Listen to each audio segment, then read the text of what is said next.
Maka kemudian si Fir'aun diberikan mahkota, tapi mahkotanya nggak kayak kita yang orang Islam. Ya, mahkota kita kan kemarin disebutin dari mutiara, bertahtakan intan berlian. Sementara Fir'aun diberikan mahkota dengan mahkota dari api neraka. Nauzubillah. Orang-orang sombong, ya, pembesar-pembesar yang angkuh, jabat yang tinggi hati, ya, semuanya dikumpulin bersama Fir'aun. Dan adapun Fir'aun itu kuddamahum, mengawal mereka, yusakuna, kemudian digiringlah mereka, dilemparkanlah mereka ila jahannama, ke neraka jahanam. Berarti bukan cuma orang baik yang diikutin ya, seperti sahabat Abu Bakar, Umar, Utsman kemarin tuh, tapi orang jahat pun ada juga pemimpinnya. Nah, orang-orang yang sombong, pembesar-pembesar yang angkuh nanti dipimpin sama Fir'aun. Jadi Ka'ab bin Ashraf ini dulu itu orang yang diseganin di Madinah. Sejak Nabi Muhammad hijrah ke Madinah, orang-orang itu lebih pro sama Nabi. Padahal Ka'ab bin Ashraf ini dulunya tokoh Yahudi, ya sesepuh lah. Nabi ini lebih disenangin sama orang, bahkan termasuk orang Yahudi sendiri. Jadi apa-apa yang dulunya minta pendapat Ka'ab bin Ashraf, akhirnya orang-orang minta pendapat Nabi. Bahkan Nabi diplot menjadi kepala pemerintahan. Bahasa kita raja, gitu, presiden. Akhirnya dia cemburu, ngiri. Wah, enak Muhammad sekarang, apa-apa sama dia, apa-apa sama dia. Ya. Maka orang-orang yang seperti Ka'ab bin Ashraf, yang dia tahu kebenaran bahwa Nabi Muhammad itu benar, bahwa agama Islam itu hak, bahwa sesuatu yang dibawa oleh Nabi itu semuanya benar, lalu dia mendustakan, maka dia juga masuk ke dalam neraka.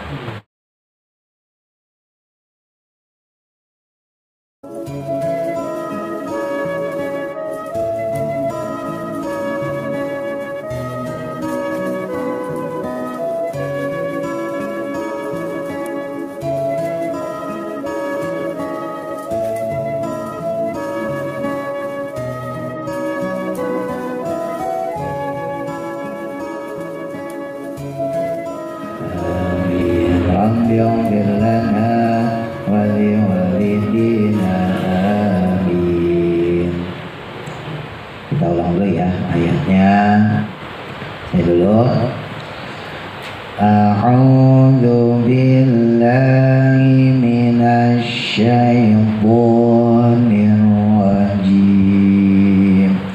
Apa? 1, 2, 3.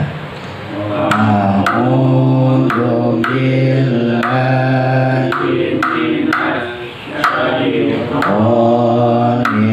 rajim. Ifa abad ya, cabang ka'ab dan mati ketemu kaf. In kanat illa sayhatan, masukin idgham diguna, sayhatan wahidatan, ifa ausat antara en sama am, hurufnya cuma satu fa ya, tanwin ketemu fa, ifa ausat. Wahidatan fa idahum. Apa? 1, 2, 3. In kanat illa sayhatan wahidatan fa idahum. Mundur ya. Fa idahum jami'ul, masukin itu bila guna, domatain ketemu lam. Jami'ul ladaina muh, hanya tipisin, muh ar-rahman ar-rahim, muhbarun. Apa? 1, 2, 3. Fa'idahum jami'ul ladaina muhbarun. Fal yauma la tuzzonya manyongin yang udah bisa, tuz azim azim, la tuzlamu nafsun, ifa biasa, domatain ketemu sin, nafsun syai'au, shinnya tebelin, syai'au masukin idgham diguna, syai'au wala tujzaun. Tarik nafas, 1, 2, 3. Al-yawma la tuzlamu nafsun syai'an wa la tujzaun. Benar ya? Wa la tujzauna illa ma kuntum ta'malun. Tarik nafas, 1, 2, 3. Wala tujzauna illa ma kuntum ta'malun. Baik, diulang. Tahun, tarik nafas, 1, 2, 3. A'udzu billahi minas syaitonir rajim. Tarik nafas, 1, 2, 3. In kanat illa shay'atan wahidatan fa idahum. Mundur, faidah. Tarik nafas, 1, 2, 3. Fa idahum jami'un ladaina muhdarun. Tarik nafas, 1, 2, 3. Fal yawma la tuzlamu nafsun syai'an wa la tujzaun. Mundur, tarik nafas, 1, 2, 3. Wa la tujzauna illa ma kuntum ta'malun. Shadaqallahul azim. Bismillahirrahmanirrahim. Qala musannifu rahimahullahu ta'ala wa nafa'ana bihi wa bi barakati ulumihi fi daraini amin. Nah, setelah kemarin dijelaskan ya tentang peluang-peluang bendera, peluang-peluang panji kebesaran yang dipersiapkan oleh Allah, di mana nanti dihubungkan dengan amal kebaikan kita. Nah, amal kebaikan kita sendiri dalam hukum syariat ya, ada syahadat, sholat, zakat, puasa, baca Quran, ngaji, macam-macam. Itu semuanya berjumlah 320. Banyak apa sedikit nih? Banyak ya. Nah, makanya harus ada ibadah dalam diri kita yang dominan. Jadi jangan sama sekali polos ya. Masa sih dari 320 macam syariat amal soleh yang Allah berikan kepada kita, nggak ada satupun yang bisa nyangkut bawa kita ke dalam surga. Makanya orang kalau udah masuk neraka berarti itu orang paling parah ya. Dengan amal kebaikan yang Allah persiapkan, yang bisa kita persembahkan kepada Allah, ini belum termasuk syafaat ya. Kok bisa-bisanya tetap masuk neraka ya? Seandainya ada orang amal ibadahnya ngepres, silakan masih ada syafaat Nabi ya kan, yang bisa menolong dia nggak sampai masuk neraka. Makanya kalau ada orang Islam kok bisa sampai masuk neraka, nah itu separah-parahnya orang. Berarti amal ibadahnya nggak ada satupun yang bisa nolong dia, termasuk syafaatnya Kanjeng Nabi. Ya walaupun tetap nanti disyafaatin, setelah dicuci di neraka, dibersihin, nah, baru kemudian diangkat, ya dapat syafaat Nabi. Jadi orang-orang yang dapat syafaatnya belakangan itu dilupakan sama Allah, sebagaimana mereka melupakan Allah. Ya, misalnya kita nanya, kenapa orang-orang kok yang Islam bisa tetap masuk neraka, yang jahat tuh? Lah kan masih ada syafaat. Iya, karena dia dibuat lupa sama Allah, sebagaimana dia lupa kepada Allah ketika hidup di dunia. Nabi mah gak bakal lupa sama umatnya, tapi Allah yang membuat Nabi sendiri lupa nanti di akhirat ya. Kalau umat yang standar kayak kita normal-normal ya insya Allah nggak bakal dilupain sama Allah, nggak bakal juga dilupain sama Nabi. Tapi mereka-mereka yang lupa sama Nabi, lupa sama Allah, ya nanti gantian di akhirat dibikin juga tuh Nabi lupa sama orang itu, sehingga beliau kagak ngeh kalau masih ada umatnya yang di neraka. Sampai orang itu kemudian teriak-teriak ya, baru malaikat menyampaikan ya, memberitakan kepada Nabi Muhammad bahwa masih ada umatnya yang berada di neraka. Baru Nabi Muhammad kemudian menjemput umatnya itu. Jadi Nabi Muhammad dibikin lupa sama Allah sehingga nggak bisa ingat dengan umatnya yang masih ada di dalam neraka. Karena Nabi Muhammad juga ngebelain kita sampai selesai, Bang. Ya. Jadi Nabi Muhammad masuk surga kalau ngerasa umatnya udah masuk surga duluan. Ya, kalau kita pakai matematik nih, lah berarti kan Nabi Muhammad ketika sudah masuk ke dalam surga dipastikan umat Islam sudah masuk ke dalam surga. Nah iya, nah timbul pertanyaannya kenapa masih ada yang di neraka?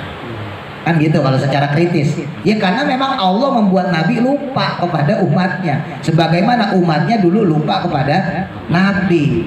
Lupa kepada Nabi apa? Ya lupa ajaran Nabi, lupa syariat dari Nabi, ya lupa macam-macam yang diperintahkan oleh Allah. Ketika di dunia dia melupakan Allah, melupakan ajaran Kanjeng Nabi, maka gantian nanti di akhirat Allah bikin orang tersebut dilupakan oleh Nabi Muhammad SAW. Ya, titik. Nah kalau kemarin kan yang dipanggil orang-orang hebat, tokoh-tokoh ya, dari sahabat Abu Bakar, Umar, Utsman, Ali, ya terus kemudian sahabat-sahabat yang lain. Nah sekarang gantian, ya. Summa yunaduna, kemudian berserulah malaikat, aina Fir'aun, mana Fir'aun? Oh gantian nih, yang dipanggil orang bejat. Siapa Fir'aun tuh? Tahu nggak Fir'aun? Udah kenalan belum? Fir'aun tuh raja Mesir, ya dari bangsa atau dari Bani Amaliki atau Bani Amalikoh yang menguasai Bani Israel. Ya, jadi di antara yang menjajah di zaman dulu kepada kaum Bani Israel yaitu Bani Amalikoh. Bani Amalikoh itu adalah orang-orang Mesir. Ya, dulu di zaman Nabi disebutnya Kibeti. Ya, Kibeti. Bahasa Eropanya tuh Gipsi ya. Kalau kita suka nonton film-film misteri itu ada tuh orang Gipsi. Maksudnya orang Gipsi itu orang Mesir. Ya, aslinya Kibeti. Jadi Kibeti itu dulu nama Mesir sebelum kemudian diganti menjadi Mesir. Nah, penduduk Kipti atau penduduk Mesir itu Bani Amalikoh. Kalau di Syam itu Bani Israel, ya. Kalau sekarang Syam itu Palestina, Lebanon, Suriah ya, sama perbatasan Yordania. Itu dihuni oleh kaum Bani Israel, min auladi Yakub, anak turunnya Nabi Yakub. Sementara di Mesir itu Bani Amalikoh, yang waktu di zaman Nabi Musa dipegang sama Raja Fir'aun. Kalau pakai sejarah itu Ramses namanya, Pak, Raja Ramses. Raja Ramses yang kedua, karena Fir'aun itu juga turun temurun. Nah, jadi yang dimaksud Fir'aun di sini yaitu Raja Mesir atau yang dijuluki dengan Ramses II, yang mana bertemu langsung dengan Nabi Musa. Nah uniknya Fir'aun, dalam mimpinya Fir'aun itu dilawan sama sekelompok laki-laki. Maka kemudian dia nanya kepada juru sihirnya lah ya, kepada penasehatnya, maknanya apa nih? Makna mimpi saya apa nih? Kata ahli sihirnya bahwa nanti bakal ada laki-laki yang menurunkan kamu dari tahta, ya, yang akan menghancurkan kamu, akan membunuh kamu dan bala tentara kamu. Maka kemudian Fir'aun itu memberikan satu perintah kepada pengawasnya, kepada tentaranya untuk membunuh semua bayi laki-laki yang lahir pada tahun itu. Nah, Nabi Musa ini lahir pada tahun tersebut. Maka kemudian Nabi Musa dianyutkan sama ibunya, karena kalau dipegang nanti ketahuan sama pengawal Fir'aun, dibunuh. Dan uniknya di tahun lahirnya Nabi Musa itu ada dua nama Musa. Satu Musa yang ini Nabi Musa kita ya, Yang kedua yaitu Musa As-Samiri yang kemudian menjadi cikal bakalnya Dajjal. Ya. Jadi dua-duanya dianyutin. Nabi Musa dengan ibunya dianyutin, Musa As-Samiri juga dianyutin. Nah, Nabi Musa dianyutin lewat sungai Nil ya, kemudian ditemukan oleh istrinya Raja Fir'aun yang saat itu sedang santai lah kalau bahasa kita di belakang rumahnya. Di belakang rumahnya itu sungai Nil. Diangkatlah bayi tersebut, kemudian dirawat. Karena Fir'aun itu bersama istrinya nggak punya anak, ya. Istrinya Raja Fir'aun perempuan yang soleha. Jadi kalau Fir'aun ngedeketin istrinya itu langsung lemes, langsung impoten. Ya, istrinya Fir'aun ini cakepnya minta ampun, tapi kalau dideketin sama Fir'aun langsung impoten. Fir'aun nggak bisa ngapa-ngapain. Makanya bertahun-tahun nikah nggak punya anak. Nah makanya ketika ada anak kecil nganyut diambil sama istrinya Fir'aun. Nah istrinya Fir'aun ini minta izin pada Fir'aun untuk merawat. Kata Fir'aun, lah saya aja ngebunuhin anak-anak kecil, bayi-bayi yang lahir saya bunuh-bunuhin, lah kamu malah pengen ngerawat anak. Ini kehebatan perempuan, Pak. Iya. Sejahat-jahatnya Fir'aun tetap tunduk apa perempuan tuh sama istrinya. Ya udahlah Bang, kalau bahasa kita ya. Ya udahlah Mas, Bang ini doang satu ini. Loh ini aku kita yang rawat ini. Kalah sama perempuan. Tuh. Sepengis-pengisnya Fir'aun padahal ya. Makanya kalau ada orang kok berani sama bini ya, laki kok berani sama istrinya, wah itu berarti lebih bengis dari Fir'aun. Loh Fir'aun aja nurut sama bininya. Iya, yang macam-macam makanya sama bini itu kata-katanya itu. Akhirnya dirawat. Ini terus berjalan nih. Ya, kalau yang Musa tadi diangkat sama Fir'aun. Nah, Musa As-Samiri jalan terus sampai kemudian di sebuah goa, kemudian diurus oleh malaikat Jibril. Jadi Musa As-Samiri ini diurus Jibril. Langsung diurus malaikat Jibril alaihissalam. Sampai kemudian Nabi Musa tumbuh besar, lalu Jibril pindah ya, pindah alih mengurus Nabi Musa besar. Nah, ini unik ya. Musa yang dipegang sama Fir'aun, Musa yang dididik sama Fir'aun, Musa yang dibesarkan oleh Fir'aun ternyata jadi nabi, ternyata jadi orang soleh. Sementara Musa As-Samiri yang kecilnya dibesarkan oleh Jibril, nggak tanggung-tanggung, Jibril yang gedein, yang ngedidik Jibril, tapi ketika besarnya justru membangkang kepada malaikat Jibril, yang kemudian nanti akan ada cikal bakal Dajjal di situ ya. Nah, itu saya nggak sampai di situ. Intinya orang yang dirawat orang bejat itu belum tentu bejat. Ya, ini harus kita ambil kesimpulan. Sebaliknya orang yang dirawat orang soleh juga belum tentu soleh. Cuman umumnya orang kalau dilawat orang soleh, insya Allah anaknya jadi soleh kan gitu. Umumnya kalau bapak ibunya bejat ya, yang ngerawat bejat ya otomatis anak yang diasuh juga bejat. Umumnya begitu. Tapi itu nggak mutlak. Ada kalanya Allah bikin skenario yang berbeda. Orang yang dirawat, yang dibesarkan dengan orang yang bejat, yang nggak soleh, yang suka maksiat, bisa jadi dia jadi soleh. Atau sebaliknya, orang yang soleh mendidik anaknya belum tentu dia menjadi soleh.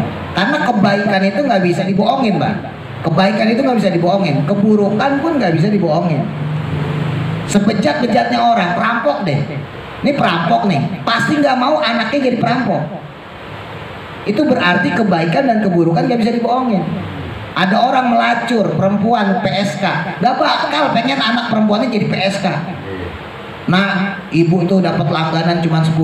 Kalau bisa kamu 20 sehari. Oh, kagak ada. Ya. Pasti pengen anaknya bener. Nah, itu nilai kebaikan di situ mutlak. Maka Fir'aun pun begitu sama. Walaupun Fir'aun ngedidik anaknya tetap bener. Tuh, ya kan? Anehnya tuh di situ. Allah tuh bikin kebaikan, bikin keburukan itu sifatnya mutlak. Pasti dibenci oleh manusia. Perkara nanti jalan kita melenceng, nah itu nafsu udah tuh. Ya hawa nafsu, setan macam-macam. Tapi sejatinya hakikatnya enggak. Manusia itu diciptakan dengan baik. Menilai kebaikan itu mutlak, menilai keburukan juga mutlak. Gitu ya. Nah, balik lagi. Maka kemudian dipanggil Fir'aun. Fayatuna, maka mendatangkan tuh para malaikat bihi dengannya ala rosi kepada kepalanya Fir'aun tajun mahkota minan nari dari api neraka tuh. Maka kemudian si Fir'aun diberikan mahkota, tapi mahkotanya nggak kayak kita yang orang Islam. Ya, mahkota kita kan kemarin disebutin dari mutiara, bertahtakan intan berlian. Sementara Fir'aun diberikan mahkota dengan mahkota dari api neraka. Nauzubillah. Fayajtami'u, maka berkumpullah indahu di sisinya.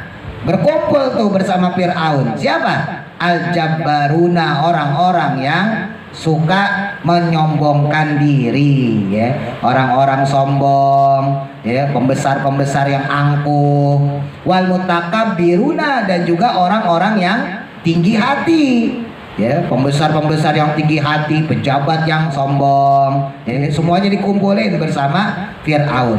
Wa Fir'auna, dan adapun Fir'aun itu kuddamahum, mengawal mereka, yusakuna, kemudian digiringlah mereka, ya, dibawalah mereka, dilemparkanlah mereka ila jahannama, ke neraka jahanam.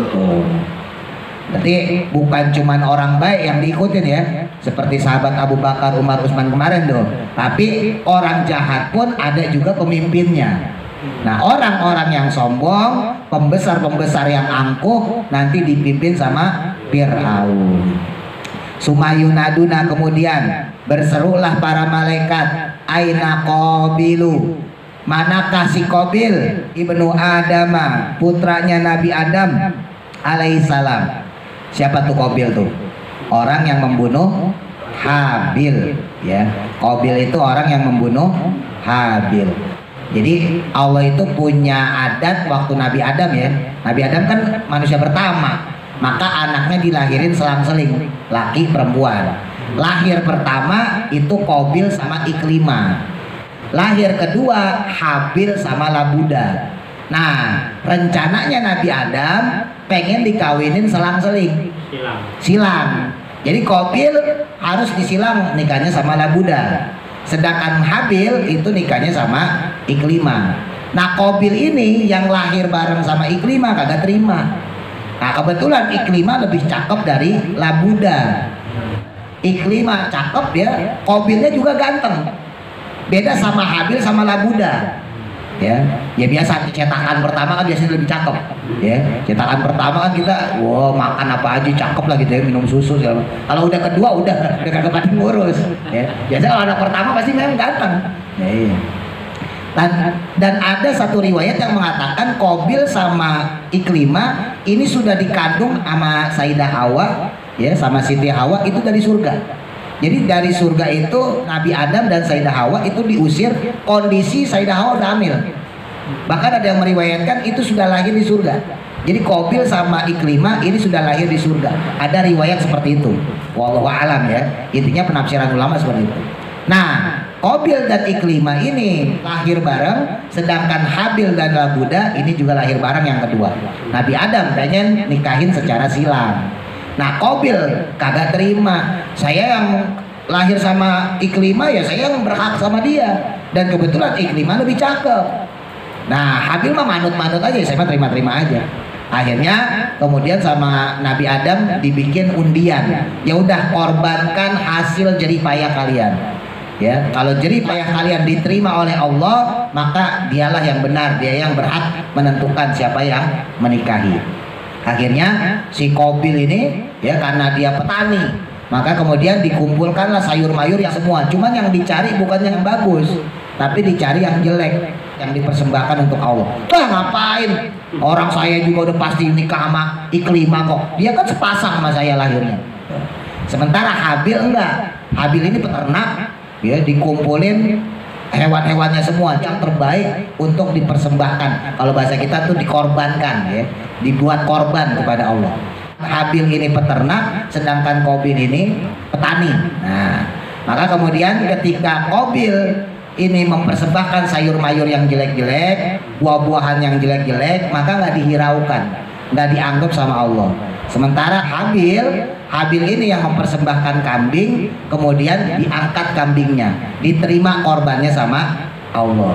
Nah, karena Qabil nggak terima sama Habil nih, wah, berarti Habil dong yang bakal nikahin si Iklimah. Karena dia nggak terima, maka si Habil kemudian dibunuh.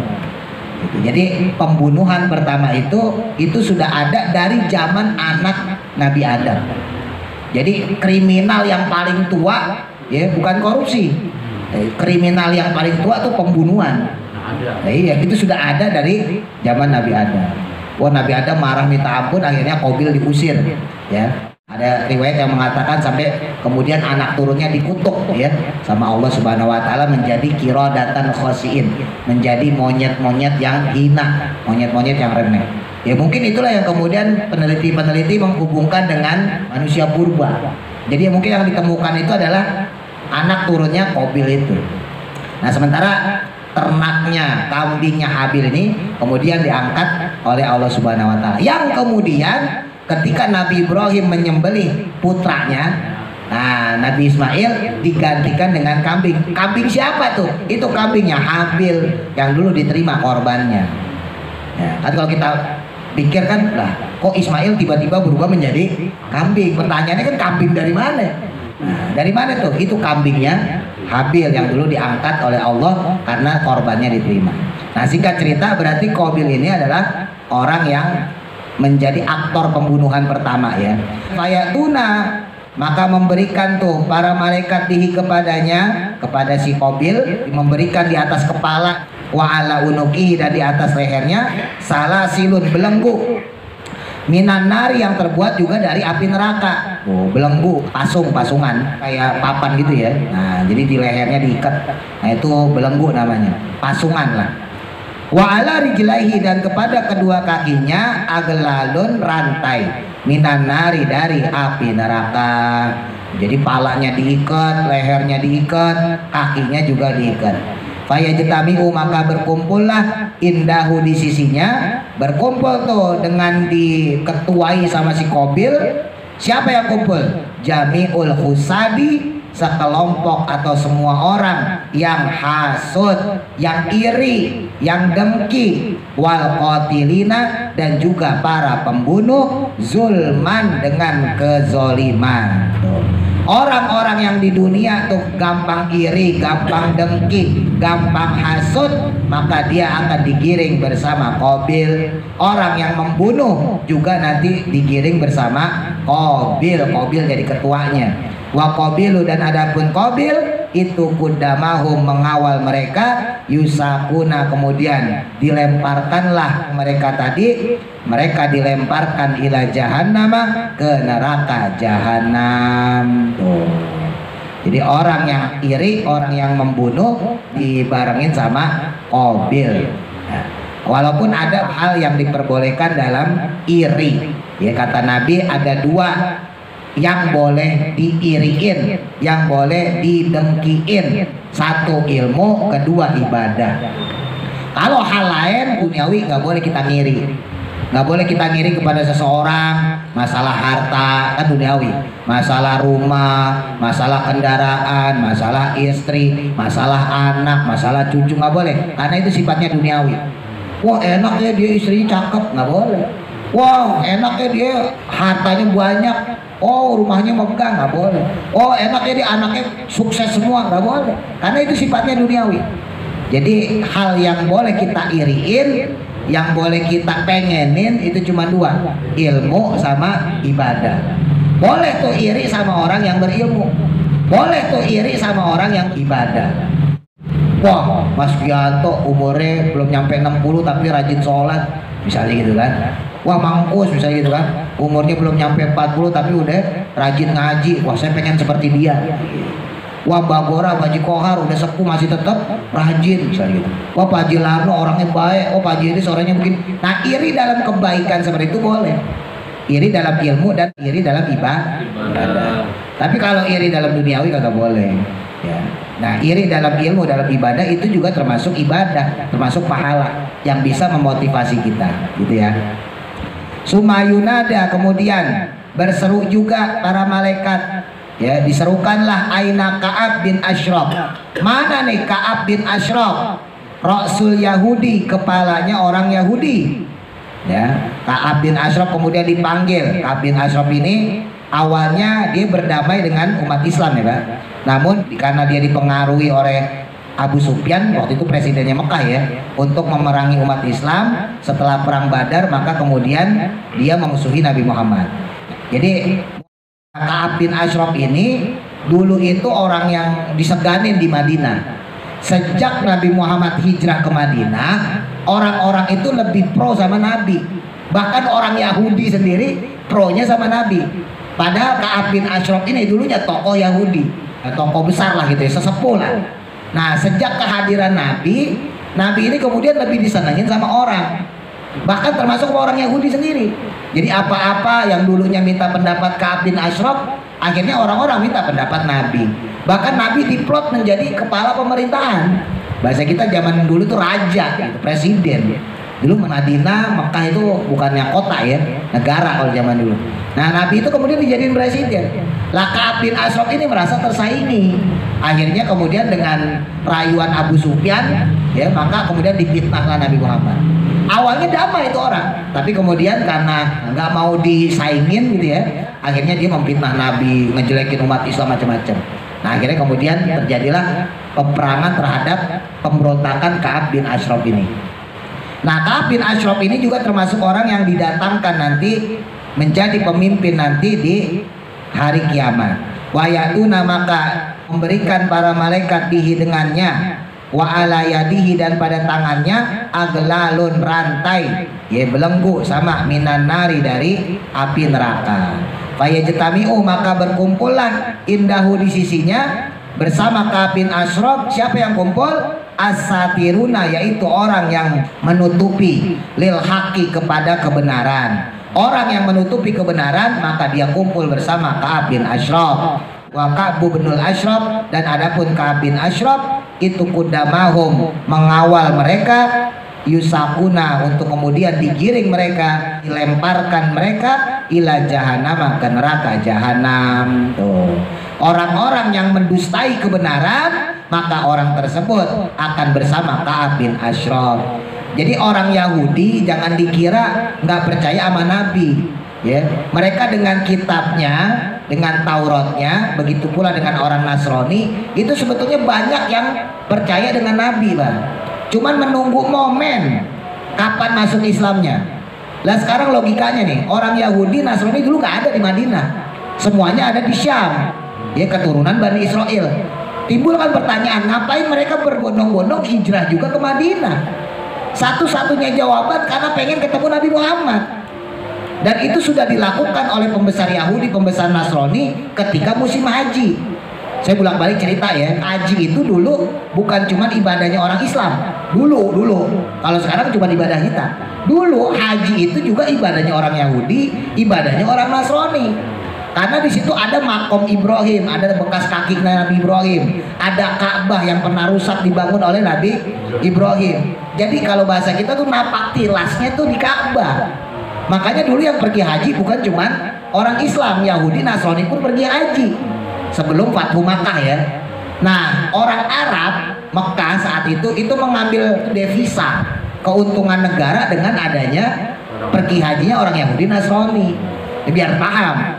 Nah, dan kesempatan pergi haji itu dimanfaatkan oleh Yahudi dan Nasrani untuk bertemu Nabi Muhammad. Jadi orang zaman dulu nggak bisa sembarangan masuk Masjidil Haram, bahkan nggak bisa sembarangan masuk Mekah. Nggak ada orang yang berani. Kenapa? Sejak peristiwa burung ababil yang menghancurkan tentara gajah yang sempat pengen ngerubuhin Ka'bah, itu viral Pak di zamannya. Jadi di zaman itu viral. Dulu pernah ada tentara bergajah yang dipimpin Abraha, ya, kemudian mati dilemparin sama burung ababil dengan batu-batu kerikil neraka. Itu sedunia tuh viral. Makanya nggak ada orang yang berani masuk Mekah tanpa izin orang-orang Mekah, termasuk Yahudi Nasrani. Lah orang zaman dulu kan bisnisnya kuat. Lah ntar saya kalau ke situ dilemparin batu lagi ya Bang, gitu. Lah zaman dulu kan bisnisnya begitu. Jangan zaman dulu, zaman sekarang masih banyak yang percaya kayak gitu-gituan. Nah, iya. Jadi mereka ini nggak mau masuk ke dalam Mekah. Nah, satu-satunya kesempatan masuk Mekah itu ketika bulan haji. Jadi haji itu ada aja di zaman dulu, ya. Nah, maka kemudian ketika mereka bertemu Nabi di peristiwa haji, masuk Islam di situ, mereka kemudian menjamin, wahai Muhammad, kalau kamu dapat intervensi, dapat ancaman di kota Mekah, udah pindah aja ke Madinah. Di Madinah tuh banyak orang Yahudi, banyak orang Nasrani yang siap membela engkau. Jadi mereka ini bertemu Nabi Muhammad tujuannya itu.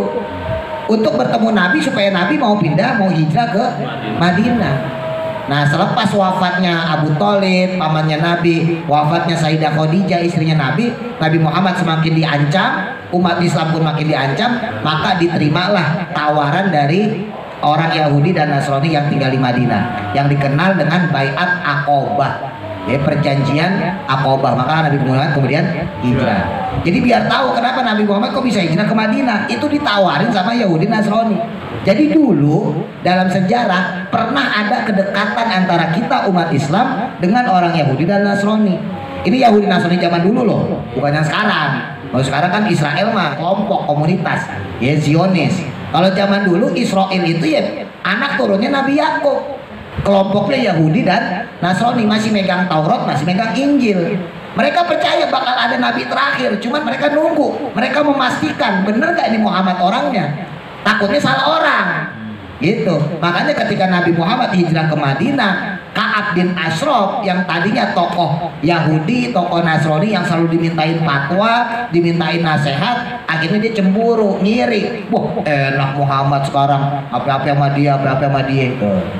Ya. Maka orang-orang yang seperti Ka'ab bin Ashraf yang dia tahu kebenaran bahwa Nabi Muhammad itu benar, bahwa agama Islam itu hak, bahwa sesuatu yang dibawa oleh Nabi itu semuanya benar, lalu dia mendustakan, maka dia juga masuk ke dalam neraka.